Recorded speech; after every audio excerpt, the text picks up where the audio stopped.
સદાનંદાંબોધિ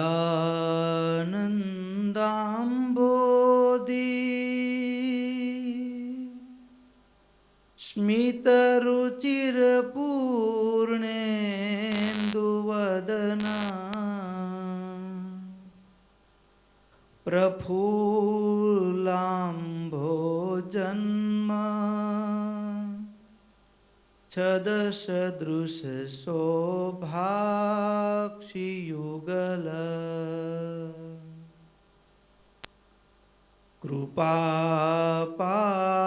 કૃપાપારાવાર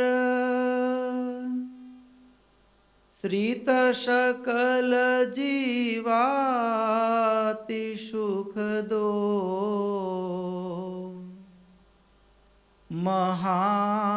મહાશ્રેયો મૂર્તિ જયતિ સહિ નારાયણ મુનિ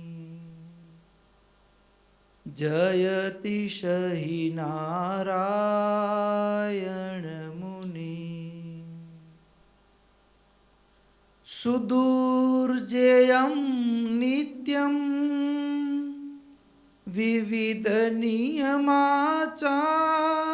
નિરતૈરપી બ્રહ્મેશાન પ્રમુખ શૂરસંગૈઃ સ્વમહસા મનસ્તત્તૂર્ણં યપ્રસભમપી કુર્વન ધૃતવશે નરો ભાત્યજ્ઞાનાં દિશતુ સમતિમે હરિરસૌ અતિક્ષાન્ત્યા દાન્ત્યા મૃદુલવચનૈઃ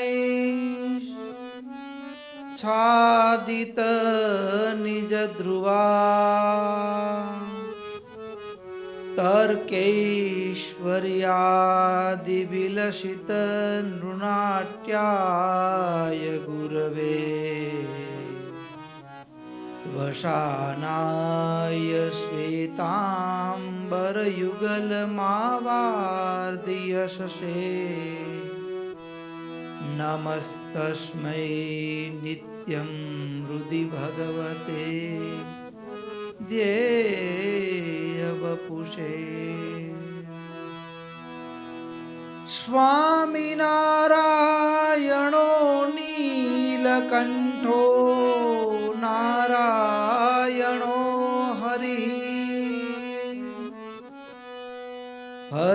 હરિકૃષ્ણશ્ચ સહજાનંદઃ કૃષ્ણોસ્તુ મે હૃદિ વૈરાગ્યવેગ પરિહાત સમેન્દ્રિયાર્થમ વિષ્ણુ પ્રસાદ શમિતાખિલ યોગ સિદ્ધિમ કૃષ્ણાંગ્ર્યુપાસન બલાપ્ત દૃઢાત્મનિષ્ઠમ તમ વિષ્ણુ દત્ત તનયં સ્વગુરું નમામિ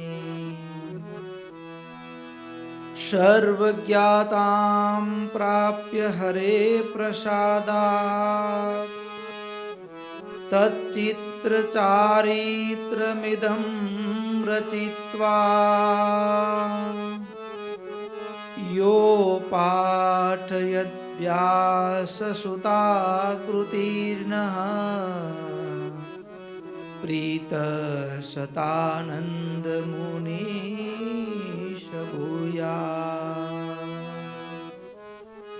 લક્ષ્મીનાથ સમારંભાં નાથયામૂન મધ્યમાં અસ્મદાચાર્ય પર્યંતં વંદે ગુરું પરંપરા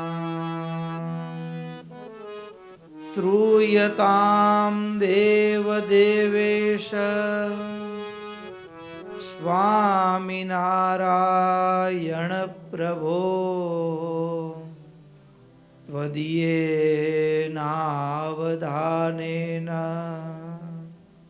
कथयिष्ये शुभा कथा। ॐ नमोऽवतारिणे स्वामिनारायणाय।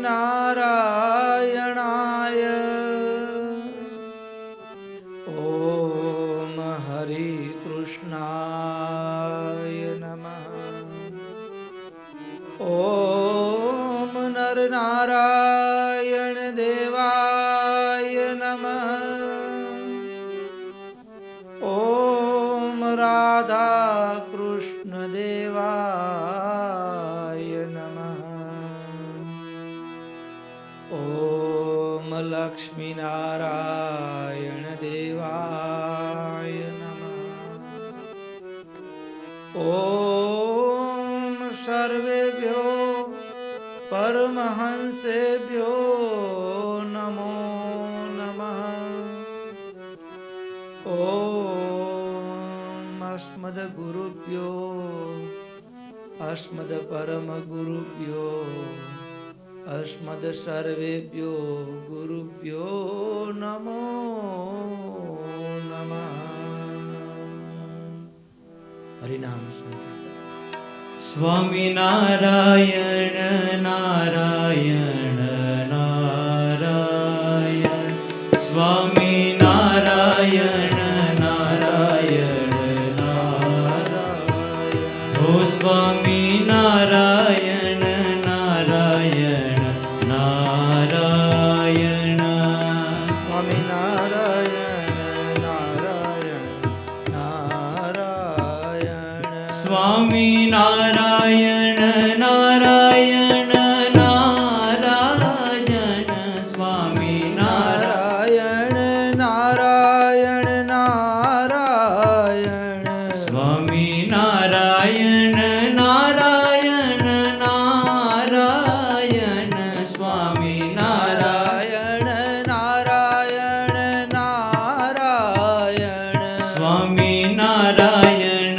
नारायण नारायण स्वामिनारायण नारायण नारायण स्वामिनारायण नारायण नारायण स्वामिनारायण नारायण नारायण स्वामिनारायण नारायण नारायण स्वामिनारायण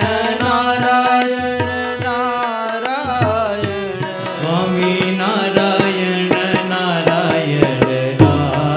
नारायण नारायण नारायण नारायण हो स्वामिनारायण नारायण नारायण स्वामिनारायण नारायण नारायण हो स्वामिनारायण नारायण नारायण स्वामिनारायण नारायण नारायण स्वामिनारायण नारायण नारायण नारायण नारायण नारायण स्वामिनारायण नारायण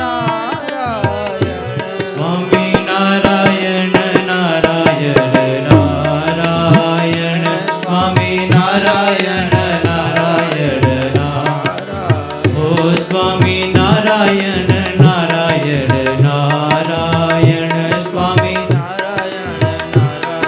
नारायण स्वामिनारायण नारायण नारायण स्वामिनारायण नारायण नारायण स्वामिनारायण नारायण नारायण स्वामिनारायण नारायण नारायण हो स्वामिनारायण नारायण नारायण स्वामिनारायण नारायण नारायण नारायण हो સ્વામી નારાયણ નારાયણ નારાયણ સ્વામી નારાયણ નારાયણ નારાયણ હો સ્વામી નારાયણ નારાયણ નારાયણ સ્વામી નારાયણ સ્વામી નારાયણ સ્વામી નારાયણ. સહજાનંદ સ્વામી મહારાજની જય. ઈષ્ટદેવ પરમારાધ્ય અનંત કોટી બ્રહ્માંડાધિપતિ સર્વનિયંતા સર્વંતર્યામી ભગવાન સ્વામિનારાયણ એમના દિવ્ય ચરણ કમળ સાનિધ્યમાં ચારેકોર વીટલાઈને બેઠેલા અનંત અનંત અક્ષર મુક્તો, એમની પાવન સન્નિધિમાં અત્રે ઉપસ્થિત પૂજ્યપાદ ગુરુવર્ય સૂર્યપ્રકાશદાસજી સ્વામી તેમજ અત્રે ઉપસ્થિત બાળ યુવાન વૃદ્ધ એવા સમસ્ત કથાવિલાસી સર્વ ભગવદ્ ભક્તોને ભગવાન સ્વામિનારાયણની ભાવ સ્મૃતિએ સહિત સાદર જય સ્વામિનારાયણ. શ્રીમદ સત્સંગી જીવન શાસ્ત્રની ચાલતી કથા ભાગીરથી આજે તૃતીય દિવસ અને 23મો શ્લોક પ્રથમ અધ્યાય. પુણ્યમ ભુવિ કુરુક્ષેત્રમ ધર્મ વૃદ્ધિમ અભીપ્સુભિઃ સેવ્યમાનમ સુમતિભિર વર્ષે ભવતિ ભારત. શ્રીમદ સત્સંગી જીવન પ્રારંભની અંદર સતાનંદ સ્વામીએ મંગલાચરણ કર્યું. મંગલાચરણ કર્યા પછી આ શ્રીમદ સત્સંગી જીવન શાસ્ત્ર એ શું છે? સમસ્ત શાસ્ત્રોનો સાર, મારા તમારા જીવનના તમામ પ્રશ્નોનું નિરાકરણ જો જોઈતું હોય તો એ શ્રીમદ સત્સંગી જીવનમાંથી આપણને પ્રાપ્ત થાય. જીવનમાં ક્યારે પણ મૂંઝવણ આવે ત્યારે કોઈ પારકાની સલાહ લઈએ એના પહેલા સતાનંદ સ્વામીને પૂછીએ, એટલે કે સત્સંગી જીવન શાસ્ત્રને પૂછીએ. તો આ સત્સંગી જીવન શાસ્ત્ર મારા તમારા તમામ દુઃખોનું નિરાકરણ લાવતું શાસ્ત્ર છે. હવે આગળ વધીએ ત્યારે આ સત્સંગી જીવન શાસ્ત્રના વક્તા કોણ છે? એનો જન્મ ક્યાં થયો હતો? એ કોણ હતા? તો અહીં કહે છે પવિત્ર કુરુક્ષેત્ર ભારત વર્ષમાં જન્મ લેનાર કોઈ ભાગ્ય જ કોઈ એવો અભાગ્ય જીવ હોય કે જેને કુરુક્ષેત્રનો પરિચય ન હોય. કારણ શું? તો કે ભારત વર્ષનું એક જ્ઞાન શાસ્ત્ર એટલે કે ભગવદ્ ગીતા એ કુરુક્ષેત્રની ભૂમિમાંથી આપણને પ્રાપ્ત થયો છે. એટલું જ નહીં, મહારાજે માન્ય કરેલા 8 સત્શાસ્ત્રમાંથી 2 સત્શાસ્ત્રની જનેતા એ કુરુક્ષેત્રની ભૂમિ છે.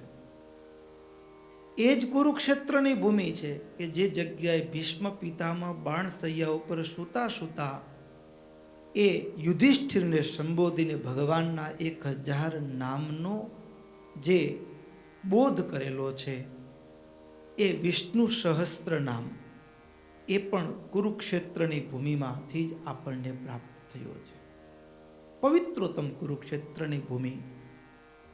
આ કુરુક્ષેત્રની ભૂમિ અને આ ભૂમિની અંદર એક ભગવાનના એકાંતિક સુવ્રત મુનિ નામના ભક્ત, એમનો જે સંત, એનું પૂર્વનું નામ પ્રાપ્ય નથી, પણ એનો જન્મ એ કુરુક્ષેત્રની ભૂમિમાં થયો. હીરો ક્યાંય છુપો ન રહે. પૂર્વના મુક્ત છે, સહજ સ્વાભાવિક અસાધારણ ભગવાનમાં હેત. અને એમાં પણ ભગવાનની જ્યારથી પ્રાપ્તિ થઈને ત્યારે આ સુરત મુનિ કેવા સંત હશે કે જેની પ્રેમ ભક્તિથી ભગવાન એમને આધીન હતા. સુરત મુનિ ભગવાનને થાળ જમાડે તો ભગવાન પ્રત્યક્ષ એ સુરત મુનિના દ્વારા અર્પિત કરાયેલો થાળ ભગવાન પોતાના હાથે જમે. કેવો પ્રેમ ભાવ હશે. આપણે થાળ જમાડીએ પણ ક્યારે થાળમાં ઓછું થયું? કેવી પ્રેમ ભક્તિ હશે સુરત મુનિની કે પ્રત્યક્ષ ભગવાન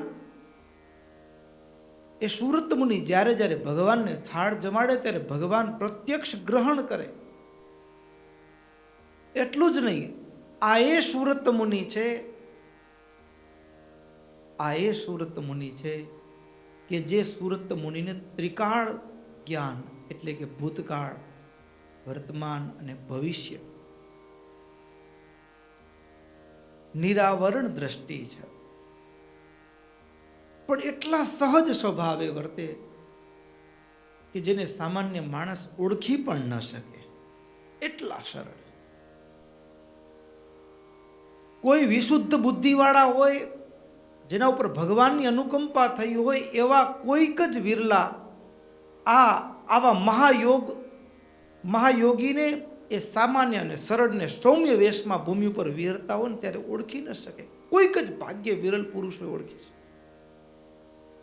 આવા સુરત મુનિ ગુરુની આજ્ઞાથી સુરત મુનિ જ્યારે મહારાજ પંચભૂતના દેહનો ત્યાગ કર્યો, ભગવાન અંતર્ધાન થયા, એ સતાનંદ સ્વામીના શિષ્ય સતાનંદ સ્વામીએ આજ્ઞા કરી સુરત મુનિને, તમે ભૂમંડળની અંદર વિચરણ કરો, જ્યાં જ્યાં મુમુક્ષુ હોય ને એને ભગવાનનો રાહ બતાવો. સદગુરુની આજ્ઞાથી ભારત વર્ષના તીર્થોનું વિચરણ કરવા લાગ્યા. તીર્થયાત્રા કરવા માટે જનારામાં આમ તો ઘણા પ્રકાર કહી શકાય, પણ બે પ્રકાર મુખ્ય.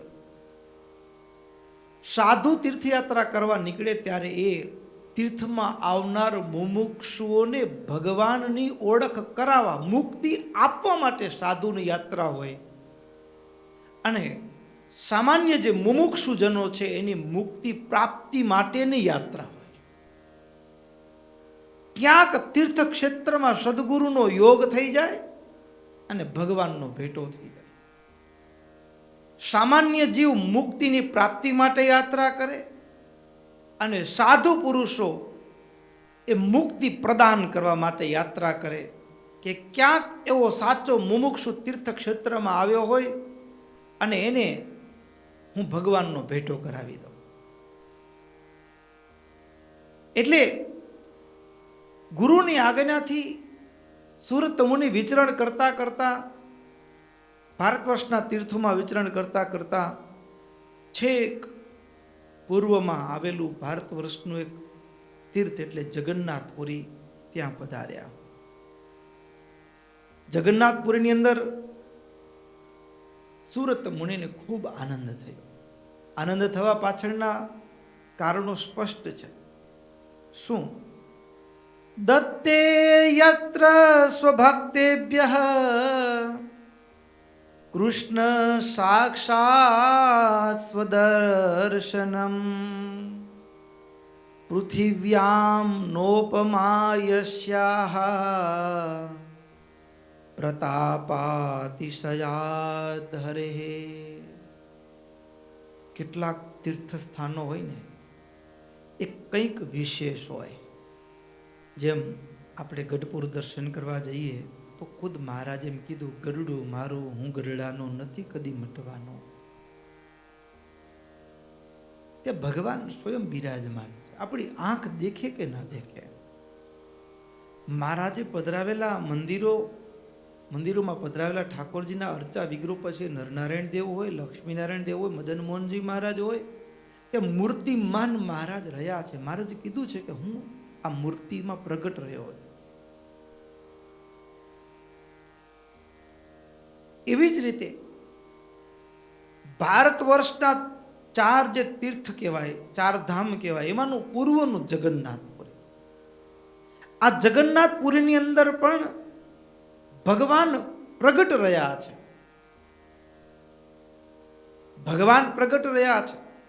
અને એનું કોઈ પ્રમાણ હોય તો સ્વયં સ્વામિનારાયણ ભગવાને વચનામૃતમાં કીધું કે જ્યારે 69 કાળ હતો ને, ત્યારે અમે 1 મહિના સુધી જ્યારે નિંદ્રા આવે ત્યારે અમે ક્યાં જતા તો કે પુરુષોત્તમપુરીમાં એ જગન્નાથ ભગવાનની મૂર્તિને વિશે પ્રવેશ કરીને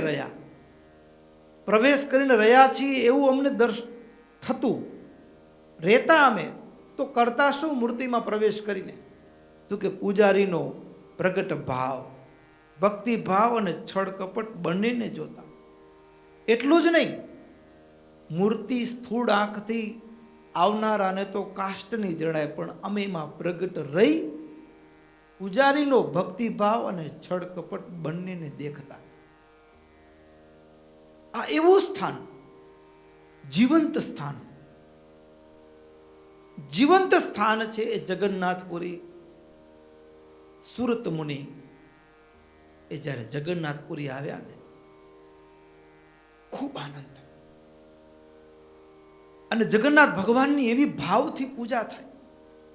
દિવસમાં 5 વખત તો અદ્ભુત ભગવાનનો જે પ્રસાદ થાળ ધરાવવામાં આવે ને, આખા બ્રહ્માંડમાં સૌથી શ્રેષ્ઠ પ્રતિદિન જો ભગવાનને થાળ અર્પણ કરવામાં આવતો હોય અને એટલી વિશાળ માત્રામાં તો જગન્નાથપુરીની અંદર.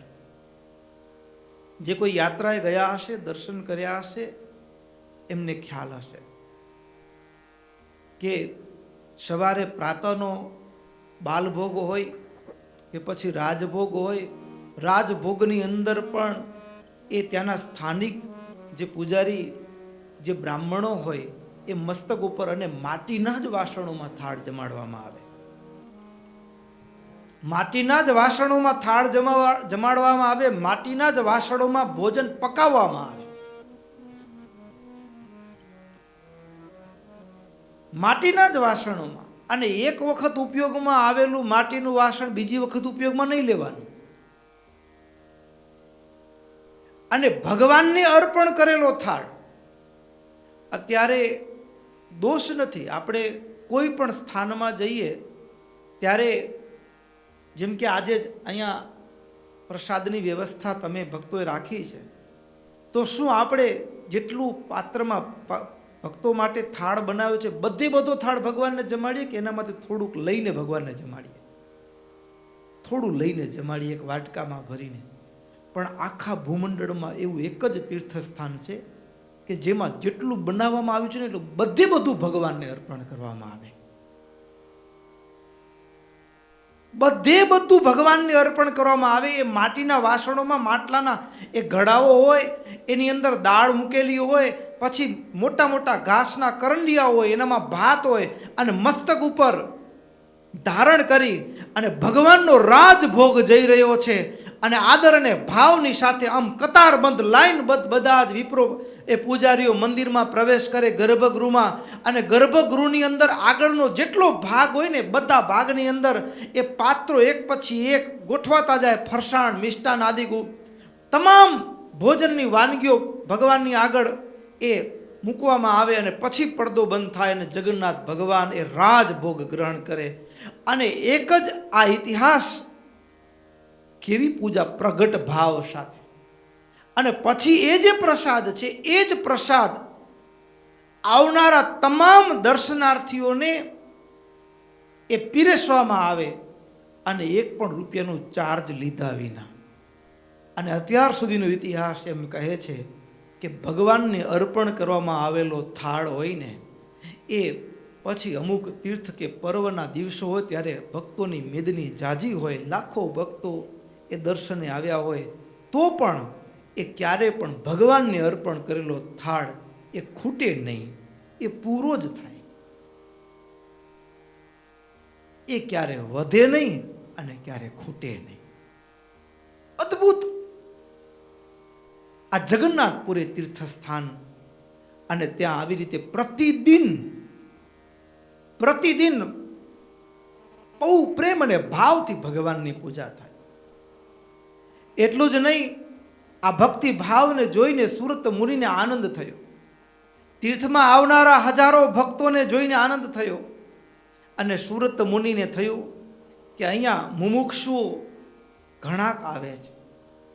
અને શાંતિનું સ્થાન જોઈ ચક્ર તીર્થના કિનારે એ પવિત્ર સ્થળે જ્યાં મહારાજ વનવિચરણ દરમિયાન પણ રોકાયા હતા, એ જ જગ્યાએ સુરત મુનિએ પણ રોકાણ કર્યું. સુરત મુનિ રોકાયા તો ખરા, તીર્થ સ્થાનની અંદર ખૂબ આનંદ આવ્યો. આપણી યાત્રા અને સુરત મુનિની યાત્રામાં જમીન આસમાનનું અંતર છે. આપણે યાત્રામાં મજા ક્યારે આવે ખબર છે? સગવડ સારી હોય તો, રૂમ એસી વાળો મળ્યો હોય તો, જમવાનું ગરમા ગરમ મળે તો, મચ્છર જાજા ન હોય તો, પછી ભીડમાં બહુ જાજુ ઊભું ન પડે તો. આપણો આનંદ એ વાસ્તવમાં તીર્થનો જે આનંદ છે ને એ કંઈક જુદો છે. જ્યારે તીર્થયાત્રા કરવા જઈએ ત્યારે સગવડનો નહીં, પણ જ્યારે ભજનનો આનંદ આવે ને ત્યારે આપણી તીર્થયાત્રા એ પરમાત્માને પ્રાપ્તિ કરાવનારી પુરવાર થાય. જે ક્ષણે આપણને આપણી તીર્થયાત્રામાં સગવડનો આનંદ નહીં પણ ભજનનો આનંદ આવે, સત્સંગનો આનંદ આવે ને, ત્યારે યાત્રા આપણને ભગવાનથી નજીક લઈ જનારી હોય છે. સુરત મુનિની એનો આનંદ છે. ચક્ર તીર્થના કિનારે ઉતારો તો કર્યો, ત્યાં નિવાસ કરીને રહ્યા, પણ દિવસ કેમ પસાર કરે? તો દિવસ પસાર કેમ કરે? તો નિયમિત 5 વખત જગન્નાથ ભગવાનના દર્શન કરવા માટે જાય. નિયમિત ચક્ર તીર્થથી 5 વખત જગન્નાથ ભગવાનના દર્શન કરવા માટે જાય. એટલું જ નહીં, અખંડ ધ્યાન પરાયણ રહે. કોઈ મુમુક્ષુ આવે ને તો એને ભગવાનનો જ્ઞાનોપદેશ આપે, પ્રભુ ભજનનો જીવનના વાસ્તવિક એ પરમાત્માના પ્રાપ્તિનો રાહ બતાવે. આવી રીતે સુરત મુનિ જગન્નાથપુરીમાં રહ્યા થકા આવનારા મુમુક્ષુઓને મોક્ષનો માર્ગ બતાવતા હતા. એમાં એક વખત એવું થયું, તત્રાગતો અબુદ્રાજન. એક વખત એવું આશ્ચર્ય સર્જાયું કે ત્યાં યાત્રા કરતા કરતા એક રાજા આવ્યા. તત્રાગતો અબુદ્રાજર્ષિ ગુર્જરાણામધીશ્વર નામ્ના પ્રતાપસિંહશ્ચ ત્યક્તરાજ્યો વિરાગવાન. આ પ્રતાપસિંહ રાજા ભાડેરના હતા. ગુજરાતનું એક નાનકડું પરગણું, અને ભાડેરના એ પ્રતાપસિંહ રાજા યાત્રા કરતા કરતા એ જગન્નાથપુરી પહોંચે. બન્યું કેવું ભક્તો, ઘણીક વખત ક્યારેક સત્વગુણ વર્તતો હોય ને, અને ત્યારે ભીતરમાં જબકારો થાય ને માણસ જાગી જાય. અને ઘણીક વખત તો એવું હોય કે ઢોર જેટલો માર ખાય ને તો પણ એ જાગે નહીં. એક પરિવારમાં એવું થયું. પરિવારમાં ઘરના વડીલ, ઉંમર થયેલી, અને આમે વડીલ છે ને એ મીઠો ક્યાં સુધી લાગે? તો કે કામ કરતો હોય ત્યાં સુધી.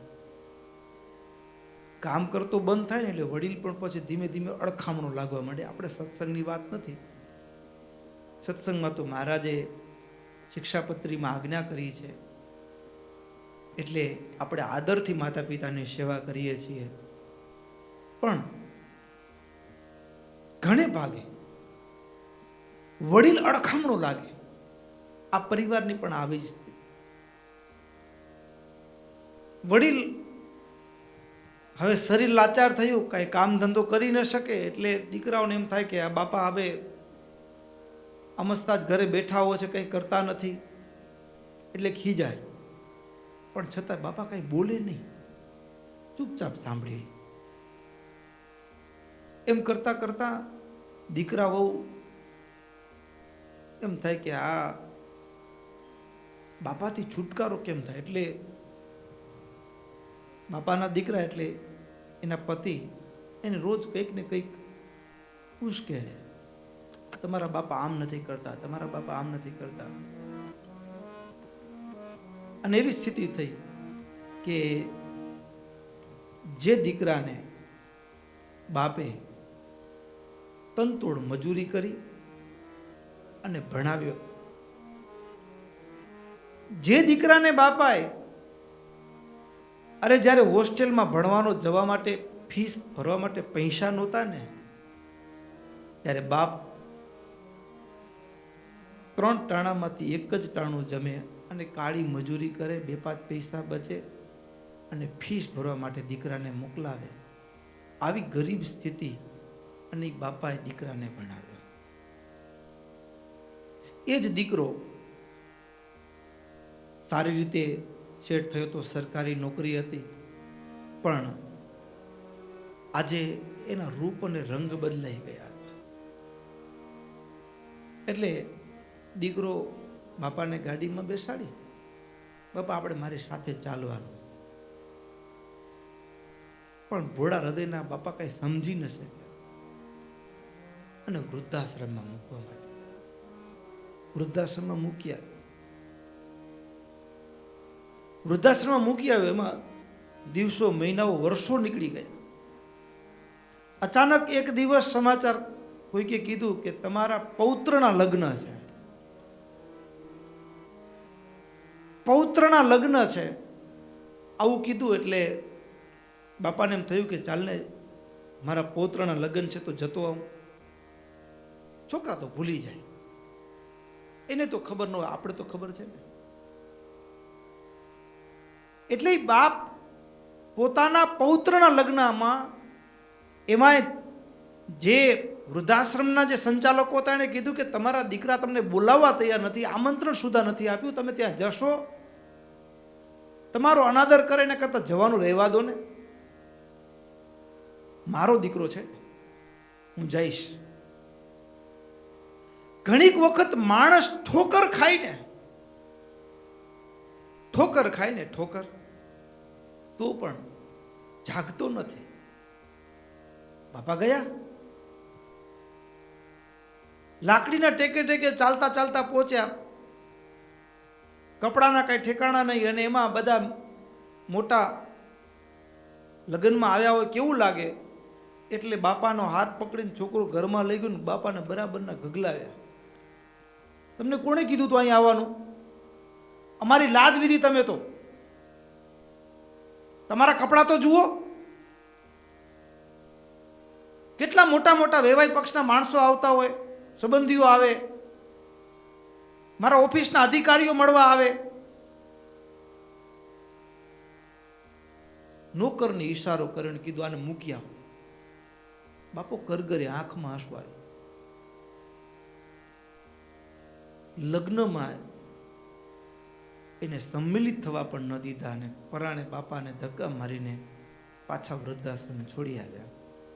તો પણ બાપાને રૂમમાં જ્યારે બાપા પહોંચ્યા ને, ત્યારે વૃદ્ધાશ્રમના એક હોદ્દેદાર વ્યક્તિ કાર્ય સંભાળતા હતા, એ આવ્યા બાપાને આશ્વાસન આપવા માટે. આશ્વાસન આપે ને કીધું કે બાપા, અમે તો તમને કહેતા હતા, પણ દીકરાઓને ન ખપતા હોય તો આપણે ન જઈએ તો સારું. માણસ ઠોકર વાગે ને તોય ન જાગે. પણ અહીંયા વાત જુદી હતી. પ્રતાપસિંહ રાજા ભાડેરનો એકદમ કુનેહપૂર્વક રાજ ચલાવતા હતા. રાજ એટલું કુનેહપૂર્વક ચલાવે, પણ એની વચ્ચે એક વખત પરિવારમાં સામાન્ય કંઈક ગડબડાટ થયો, અને નાની સૂની વાતમાં કલહ થઈ ગયો.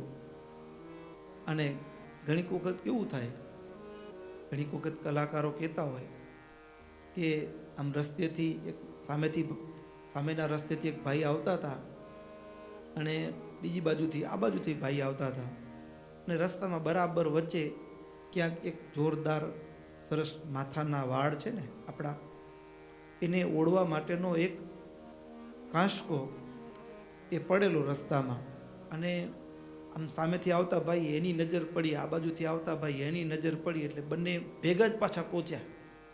બંને ભેગા જ હાથ નાખ્યો, ઓલા કે પેલા મેં જોયો, ઓલા કે પેલા મેં જોયો, અને એમાં બંને બથોબથ આવી ગયા. કાંસકાની કિંમત કેટલી, બથોબથ આવી ગયા. એમાં પેલો તો બોલચાલ થઈ, એમાં પછી બથોબથ આવ્યા ને, એમાં એક ભાઈએ તો માથે ટોપી પહેરી હતી, બથોબથમાં પછી બટાજટી બોલવા માંડી, તે માથા પરની ટોપી ઉડી ગઈ, ખબર પડી ટાલિયા હતા બંને જણા પાસે. અને શેના માટે ઝઘડતા હતા? બંને ટાલિયા હતા, માથામાંથી ટોપી ખરી ગઈ તે ખબર પડી. લ્યો, માણસ કોના માટે ઝઘડીએ છીએ? જે ભૂમિ માટે ઝઘડીએ, આયા શેઠા માટે કે વાડીના ખેતર માટે કે ઝઘડતા હોય, એ અહીંયા નહીં અહીંયા રહે. એ કે અત્યારથી સૃષ્ટિનો આરંભ થયો ત્યારથી કેટલા માલિક બદલાઈ ગયા, આપણે કેટલામાં છે કઈ આંકડો ખબર ખરી? આપણો કેટલામો નંબર છે? આ બે ભાઈ ઝઘડી મને જમીન ન્યાની ન્યા રહીને આ ભાઈ ગુજરી ગયા હોય, પણ એ ભાડેરના પ્રતાપસિંહ રાજા જાગી ગયા. ભીતરમાંથી જબકારો થઈ ગયો કે આ બધા સંબંધો છે ને અદ્ભુત શબ્દો છે દેવાનંદ સ્વામીના, પણ ભીતરમાંથી જબકારો થઈ જાય ને, એક ક્ષણનો જબકારો માણસ જાગી જાવ. અદ્ભુત જાગી ગયા પ્રતાપસિંહ રાજા. ભજ્યા ભગવાન માનતજી ભાઈ, ભજ્યા ભગવાન માનતજી ભાઈ. આ જગ સ્વાર્થ જૂઠ સગાઈ, આ જગ સ્વાર્થ જૂઠ સગાઈ, જૂઠ સગાઈ. ભજ્યા ભગવાન માનતજી ભાઈ. પેટ કે કાજ કાજ કમાઈ, પેટ કે કાજ કાજ કમાઈ. શ્રી ઘનશ્યામ દિયે વિસરાઈ, શ્રી ઘનશ્યામ દિયે વિસરાઈ. ભજ્યા ભગવાન માનતજી ભાઈ, ભજ્યા ભગવાન માનતજી ભાઈ.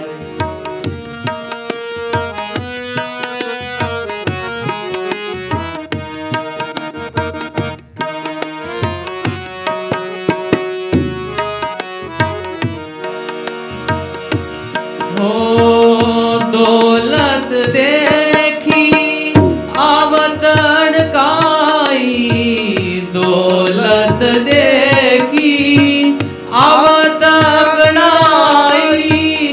અંત સમે કછું કામ ન આઈ, અંત સમે કછું કામ ન આઈ. ભજ્યા ભગવાન માનતજ ભાઈ, ભજ્યા ભગવાન માનતજ ભાઈ. રોગ અસાધ્ય યોર છાઈ, રોગ અસાધ્ય યોર છાઈ. ગાફલ જીવત ગાંઠ ગમાઈ, ગાફલ જીવત ગાંઠ ગમ ખાઈ. ભજ્યા ભગવાન માનતજ ભાઈ, ભજ્યા ભગવાન માનતજ ભાઈ.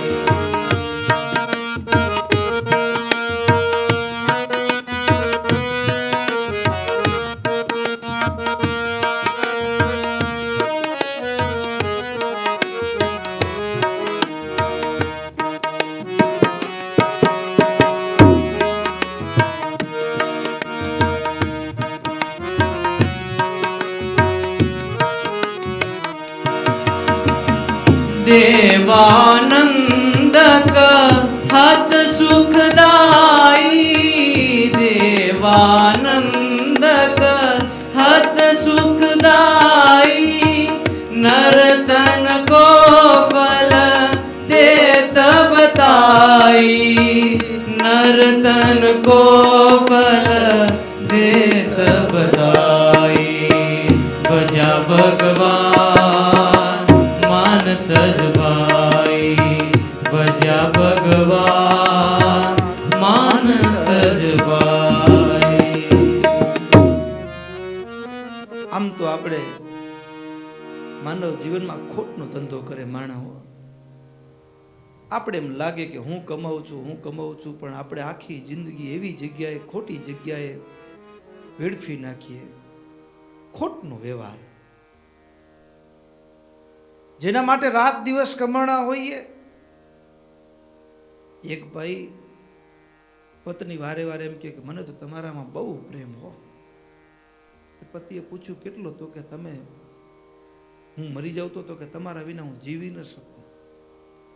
એટલે પતિને એમ થયું કે એક દિવસ ચાલ ને કસોટી કરીએ કેવો પ્રેમ છે. 85% બહુ સારું હતું, સમજ્યા ને. એટલે મોઢામાં દાંતે બરાબરના સોનાના પેલા કવર કરાવેલા આમ. અને એમાં ભાઈ એક દિવસ અચાનક આવ્યા ઘરે, થોડીક શરીરમાં સારું નથી ને એમ કરતા ધબ દઈને પડી ગયા એવો દેખાવ કર્યો અને શ્વાસ થોડીક વાર રોકી દીધો. એટલે પત્નીને થયું કે ગયા એવું થયું. એટલે થયું કે હવે માણસોને બોલાવું એના પહેલાં આ સોનું રહી જશે ને અમથું બાળી દેશે તો કાઢી લો. પહેલાં હથોડીને ટાંકડું લઈને મોઢું ખુલી ગયું હતું, હથોડીને ટાંકડું લઈને તે આંખ ખોલી. આપણને નથી કોઈ પ્રેમ કરતું, પૈસાને કરે છે.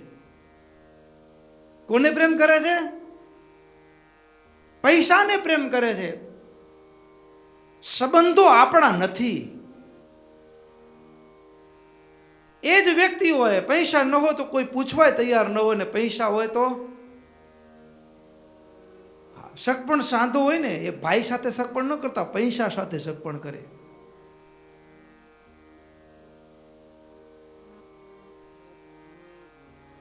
દોલત દેખી આવત અકડાઈ, અંત સમે કછું કામન આઈ. ભજ ભગવાન માનત જ ભાઈ. આ જગ સ્વાર્થ झूठ सगाई, आ जग स्वार्थ झूठ सगाई. भज भगवान मानत ज भाई. ભજન કરી લેવું. પ્રતાપસિંહ રાજા જાગી ગયા હો. રાજપાટ દીકરાઓને સોંપી દીધું. માણસના જન્મથી કરવાનું છે શું? જો મનુષ્ય જન્મથી ભગવાન ન ભજી લેવાના, ભગવાન ભજવાનું ચૂકી ગયા, તો સૌથી ખરાબમાં ખરાબ કોઈ હોય તો એ માણસનો જન્મ છે. ઈશ્વરની સૃષ્ટિમાં 84 લાખ દેહ છે, એમાં સૌથી શ્રેષ્ઠ જો કોઈ હોય તો પણ માનવ દેહ છે, અને જો સૌથી ખરાબમાં ખરાબ કોઈ હોય તો પણ માનવ દેહ છે. શું કામ? શ્રેષ્ઠ એટલા માટે જો ભજન થાય ને તો આને આ દેહ ભગવાનને પામી શકાય, અને ભજન ન થાય ને તો આને આ દેહ લખ 84 ચક્રાવે ચડી જવાય. જો ભજન ન થાય તો. પ્રતાપસિંહ રાજા જાગી ગયા, ભીતરથી ભગવાન ભજવા છે. આને આ દેહ ભગવાનને પામી જવું છે. નક્કી કરી લીધું, આ જ માણસના જીવનનું લક્ષ્ય છે. નક્કી કરી લીધું, હૈયામાંથી ગાંઠ વાળી દીધી, ભગવાનને પામવું છે. હવે કેમ પામવું? બીજો પ્રશ્ન આવ્યો ત્યાં, કેમ પામવું? ત્યારે શાસ્ત્રોની કથાઓ સાંભળતા સાંભળતા એક વાત સમજાણી, ભગવાનને પામવું છે, આપ ડાપણે મેળ નહીં પડે. આપ ડાપણે મેળ નહીં પડે, આપ ડાપણે ભગવાન નહીં મળે. પૂછી જુઓ ભરતજીને, એને પણ સમજાઈ ગયું હતું કે રાજપાટમાં માલ નથી, ભગવાન ભજવામાં માલ છે. એટલે રાજપાટ બધું મૂકી નીકળી ગયા ભગવાન ભજવા. હિમાલયના ગિરી શિખરો ઉપર બેઠા બેઠા તપસ્યા કરવા લાગ્યા. પણ આ એવો માર્ગ છે, અહીંયા આપ ડાપણનો વિજય નથી. અને એ ભરતજી જ્યારે રઘુગણ મળ્યા ને, રઘુગણ રાજાના રૂપમાં અને કપિલ મુનિના આશ્રમમાં જ્યારે જ્ઞાન લેવા માટે જઈ રહ્યા હતા, અને રઘુગણે યાચના કરી કે મને જ્ઞાન આપો, ત્યારે રઘુગણને એ ભરતજીએ કીધું, રઘુગણ તપ કરી કરીને મરી જઈશ ને ભગવાન નહીં મળે. રઘુગણ તપસાયાતિ, રઘુગણ તપ કરીને મરી જઈશ, ભગવાન નહીં મળે. નચૈજ્યયા, યજ્ઞ કરીશ તોય ભગવાન નહીં મળે. વ્રત જપ તપ બધું કરવાથી ભગવાન નહીં મળે. તો મળશે કેમ? મહત પાદરજોભિષેકમ, સતપુરુષના ચરણની રજમાં આડોટ્યા સિવાય રઘુગણ ભગવાન નહીં મળે, નહીં મળે ને નહીં મળે. મળશે તો તું પચાવી નહીં શકે. અઘરી વાત છે. એટલે પ્રતાપસિંહ રાજાએ શાસ્ત્રોમાંથી પૂર્વે થયેલા ભક્તોના જીવનમાંથી એક વાત સ્પષ્ટ કરી લીધી, ભગવાનને પામવું છે, હવે ભગવાનને પમાડે એવા સાધુ મળવા જોઈએ. હવે સાધુ ક્યાં મળે? પ્રશ્ન ત્યાં આવીને કે સાધુ ક્યાં મળે? ભક્તો, આપણે ભાગ્યશાળી છીએ કે આપણને એવો યોગ સહજમાં મળ્યો છે. ઇતિહાસ અને શાસ્ત્રો સામે દ્રષ્ટિ કરીએ ને, ત્યારે મોક્ષ જ્યારે ભીતરમાંથી પરમાત્માની પ્રાપ્તિની ઝંખના પેદા થાય ને, ત્યારે સત્પુરુષની શોધ માટે એ ફના થઈ જતા, ઘરબાર છોડી દેતા. આપણે તો ઘરબાર છોડ્યા વિના સાધુ મળ્યા છે. તીર્થમાં સાધુ હોય અને ક્યાંક એવા સાધુ મળી જાય કે જે ભગવાનનો ભેટો કરાવી દે. અને હવે યાત્રા શરૂ થઈ. ભગવાનનો ભેટો કરાવે એવા સાધુની શોધની અદ્ભુત દેવાનંદ સ્વામીના શબ્દો છે. ભજી લે ભગવાન સાચા સંતને મળી, ઓ ભજી લે ભગવાન સાચા સંતને મળી, ઓ સંતને મળી, સાચા સંતને મળી, સંતને મળી, સાચા સંતને મળી, ભજી લે ભગવાન સાચા સંતને મળી. વચનમાં વિશ્વાસ રાખી ભજનમાં પડી, ઓ વચનમાં વિશ્વાસ રાખી ભજનમાં પડી. પૂર્વ કેરા પાપ તારા તો જશે બળી, પૂર્વ કેરા પાપ તારા તો જશે બળી, ભજી લે ભગવાન સાચા સંતને મળી, ભજી લે ભગવાન સાચા સંત.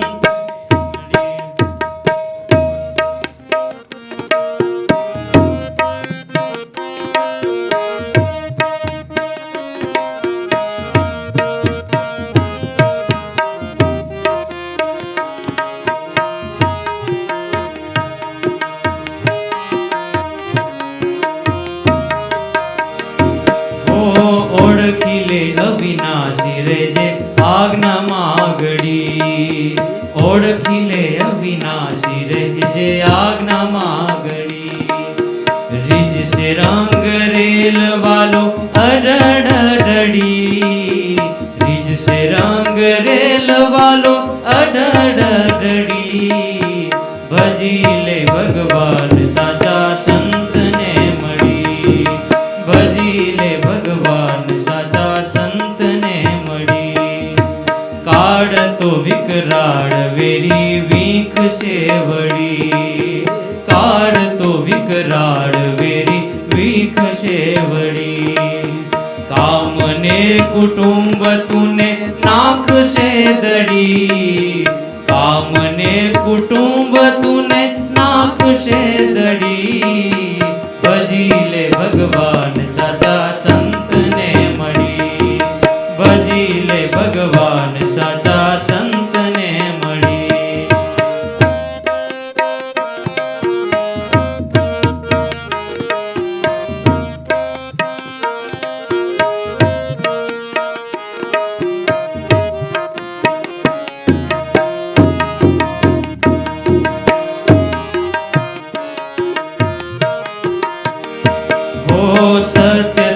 સુખ ધર્મ રહે પૂર્ણતા ઘડી સત્ય ત્યાં સુખ ધર્મ રહે પૂર્ણતા ઘડી દેવાનંદ કહે દુનિયા કેરી અકલ આંધળી દેવાનંદ કહે દુનિયા કેરી અકળ આંધળી ભજી લે ભગવાન સાચા સંતને મળી ભજી લે ભગવાન સાચા સંતને મળી સંતને મળી સાચા સંતને મળી સંતને મળી સાચા સંતને મળી ભજી લે ભગવાન સાચા સંતને મળી ભજી લે ભગવાન સાચા સંતને મળી.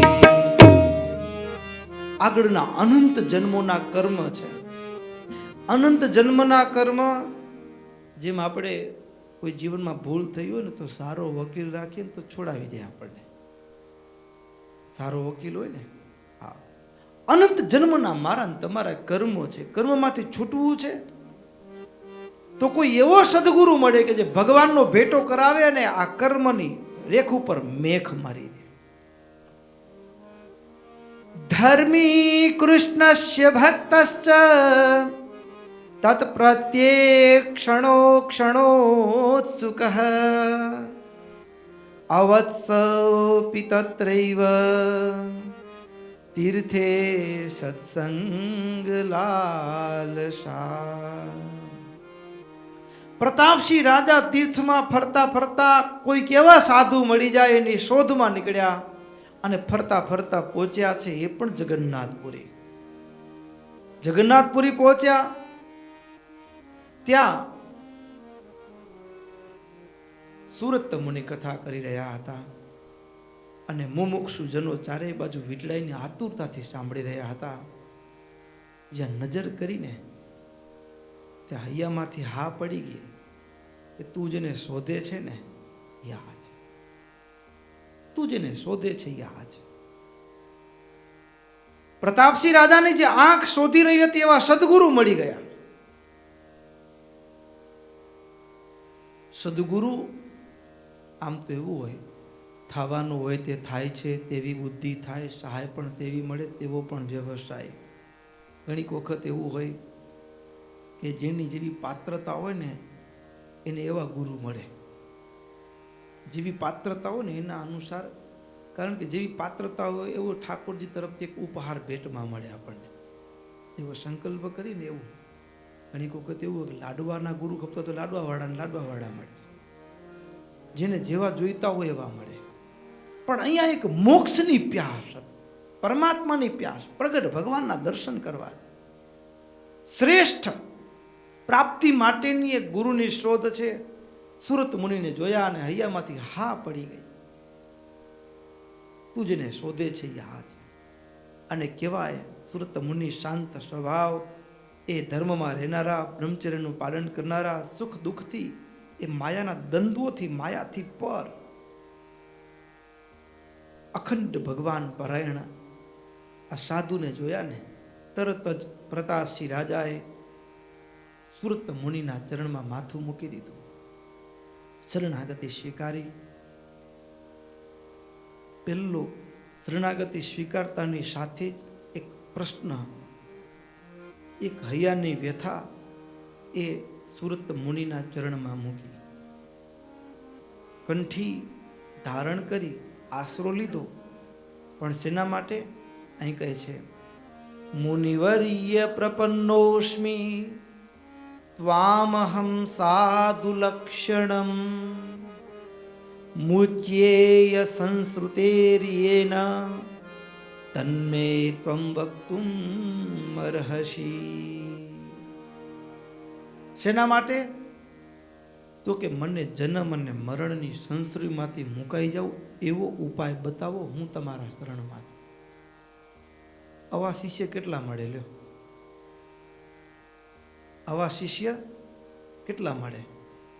અમે સાધુ હોય ને એનો મતલબ એવો નથી કે તમે સંતો પાસે તમારા જીવનની તકલીફ હોય, મૂંઝવણ હોય રજૂ ન કરવી, પણ વાસ્તવમાં સાધુનું હૈયું એવી ઝંખના રાખતું હોય કે એવો મુમુક્ષુ આવે કે સ્વામી મને ભગવાનને આ ને દેહ પામવું છે, આ કર્મના ચક્કરમાંથી છૂટવું છે, માયામાંથી છૂટવું છે, સ્વભાવો દોષોને છોડી આને આ દેહ ભગવાનને રાજી કરી લેવા છે, એના માટે મને રસ્તો બતાડો.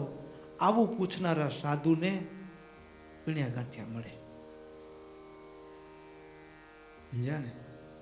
ગણ્યા ગાંઠિયા મળે. અને એમાંય સુરત મુનિને પ્રતાપસિંહ રાજાએ હૃદયની વાત,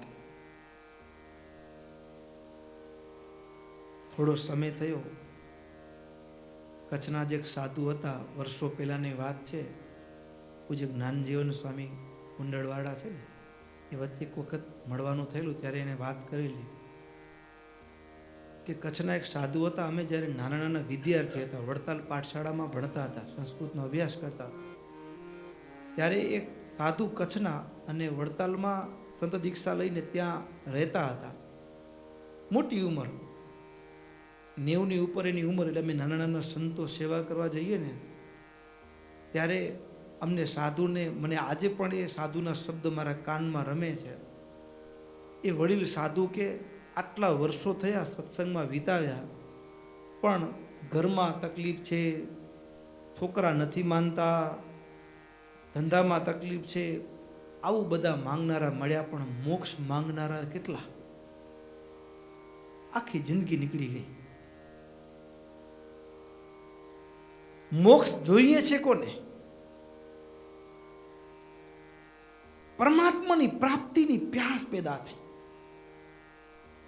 અને સુરત મુનિ આગળ પ્રતાપસિંહ રાજાએ, હું જન્મ અને મરણના ચક્કરમાંથી મુક્ત થાઉં ને એનો મને ઉપાય બતાડો, મારે બીજું કાંઈ જોઈતું નથી.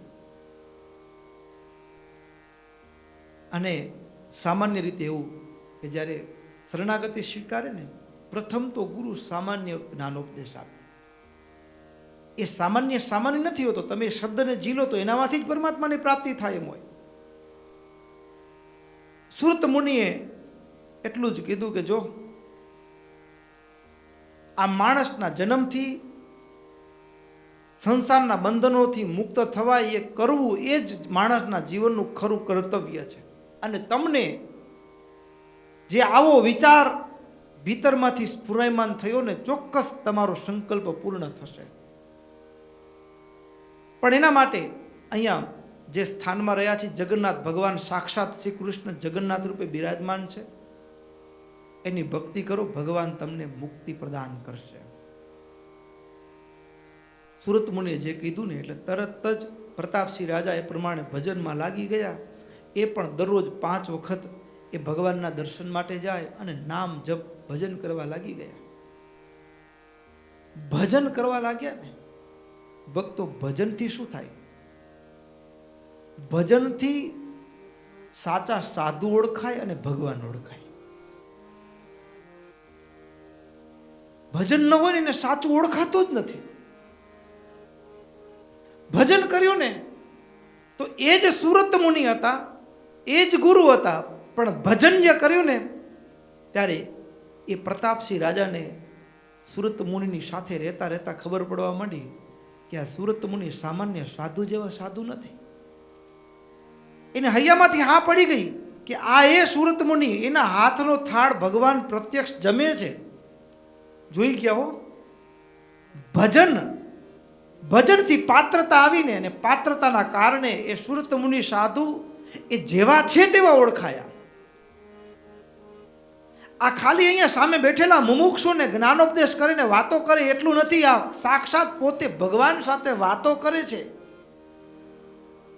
સુરત મુનિની યથાર્થ ઓળખાણ થઈ ગઈ. પહેલા તો આશરો ગ્રહણ કરે તો પ્રથમ મુલાકાત ને પ્રથમ નજરે હૈયામાંથી હા પડીને શરણાગતિ સ્વીકારી લીધી. પણ જ્યારે થી ઓળખાણ થઈને, મહારાજે વચનામૃતમાં કીધું, ભેગા રહ્યાથી ઓળખાય. સાધુ સાથે બેસે ઉઠીએ ત્યારે ઓળખાય. સુરત મુનિની ઓળખાણ થઈને એટલે પરમ સમર્પણ ભાવ સાથે પ્રાર્થના કરતા કીધું કે તમે ભગવાનના પરમ ઉપાસક છો, મને ખબર છે. તમે ભગવાનને થાળ જમાડો છો, ભગવાન તમારા થાળ સ્વીકાર કરે છે, ભગવાન તમારી સાથે વાતો કરે છે. તમારી જેમ મને પણ ભગવાનનું પ્રત્યક્ષ દર્શન થાય ને એવી મારા પર કૃપા કરો ને. હાથ જોડી પ્રાર્થના કરી. ત્યારે ભક્તો સંપ્રદાયનું બે જ્ઞાન હોય, એક સામાન્ય જ્ઞાન અને બીજું રહસ્ય જ્ઞાન. સુરત મુનિએ ખરી મુમુક્ષુતા જોઈને, દાસત્વ પણ જોઈને, પરમ સમર્પણ જોયું ને, ત્યારે હવે જ્ઞાનોપદેશ આપવાની શરૂઆત કરી. સૌથી પહેલી વાત તો એ કે ભગવાનના પ્રત્યક્ષ આ આંખથી દર્શન થવાની દુર્લભ છે. દુર્લભ છે આ આંખથી હો, બોલતા ચાલતા ભગવાનના દર્શન થવા દુર્લભ છે. અરે યોગીઓ હજારો વર્ષ સુધી સાધનાઓ કરે ને તો પ્રાપ્તિ નથી થતી, દર્શન નથી થતા. દુર્લભ શું કામ છે? અરે ખુદ ભગવાન ભૂમંડળ ઉપર દ્રષ્ટિગોચર વર્તતા હોય, અવતાર ધારણ કર્યો હોય, આપણે એ સમયમાં ત્યાં હાજર હોઈએ ને તો પણ આપણે ભગવાનને ઓળખી શકતા નથી. આ આંખથી ભગવાનને ઓળખવા દુર્લભ છે, દુર્લભ છે. તો ભગવાન સાક્ષાત દૃશ્યોપી સર્વેષામ એષ વૈ ભગવાન સ્વયં ઇતિ તુ જ્ઞાયતે કૈશ્ચિન નતુ સર્વૈ નરાકૃતિ. ભગવાન મૂર્તિમાન પૃથ્વી પર દ્રષ્ટિગોચર વર્તતા હોય ત્યારે બધા નથી ઓળખી શકતા, કોઈક જ ભગવાનને ઓળખી શકે છે. બીજા તો સામાન્ય માણસ જેવા માણસ માનીને એની સાથે એવો જ વર્તાવ કરે છે. ભગવાન ઓળખવા અઘરા છે. પણ ભક્તો, સાચું કહું તો અહીંયા સુરત મુનિના જીવન ઉપરથી પણ એક વાત સ્પષ્ટ થાય છે. સાધુઓ હોય કે ભગવાનના એવા પરમ ભક્તો હોય ને, એ ક્યારે પોતાના હૃદયની વાત બધા આગળ ન કરે. પોતાને થયેલો સ્વાનુભવ પણ બધાની આગળ ન કહેવાય. જ્યારે પૂર્ણ મુમુક્ષુતા દેખાય ને ત્યારે વાત કરે. સુરત મુનિ કહે, સાચું કહું, ગીતામાં કીધું છે ને, યદા યદા હિ ધર્મસ્ય, એ ભગવાન કળિયુગમાં પ્રગટ થયા. જાતો અભૂત સંપ્રાપ્તમ ભૂમો કૌશલેષુ તરેષુ ચ, એ ભગવાન પૃથ્વી પર પ્રગટ થયા. પ્રગટ થયા એટલું નહીં, કૌશલ દેશમાં પ્રગટ થઈ. એ ભગવાન વિચરણ કરતા કરતા એ ગુજરાતની ભૂમિ ઉપર મેં અમારી સગી આંખે ભગવાનના દર્શન કર્યા છે. પ્રતાપસિંહ, મેં આ હાથથી એમની સેવા કરી છે. રાજન, એ પ્રતાપસિંહ, હજી થોડો સમય થયો છે. આટલું બોલતા બોલતા સુરત મુનિના આંખમાં આંસુ આવી ગયા. એ ભગવાન આ પૃથ્વી ઉપરથી અંતર્ધ્યાન થયા છે. એના અંતર્ધ્યાન પછી પાણીમાંથી બહાર કાઢેલા માછલા જેવી અમારી સ્થિતિ, એના વિયોગમાં અમે તડપીએ છીએ. જે દર્શન થયું, દર્શન તો અખંડ થાય છે, પણ જે બોલતી ચાલતી મૂર્તિ હતી ને, આ આંખ દેખે તો છે પણ હૈયું હજી તડપે છે. ભગવાનના અંતર્ધ્યાન પછી મારા ગુરુની આજ્ઞાથી તીર્થયાત્રા કરતા કરતા હું અહીંયા આવ્યો છું અને અહીંયા તમારું ને અમારું મિલન થયું છે. જ્યાં આટલી વાત કરીને તરત પ્રતાપસિંહ રાજાએ કહી નાખ્યો, તો મારાથી મોટો બ્રહ્માંડમાં કોઈ ભાગ્યશાળી નથી. શું કામ? તો કે જેને ભગવાન નજરો નજર જોયા છે ને, એવા સાધુનો મને યોગ થઈ ગયો. અને એવા સાધુએ મારો હાથ પકડી લીધો. તરત જ પ્રતાપસિંહ રાજાએ કહી નાખ્યું, તો મને પણ એ ભગવાનના ચરિત્રો સંભળાવો ને, મને પણ એ ચરિત્રો સાંભળવા છે. અને આટલી કથા એ સત્સંગી જીવનના પ્રથમ પ્રકરણના પ્રથમ અધ્યાયની અંદર આવે.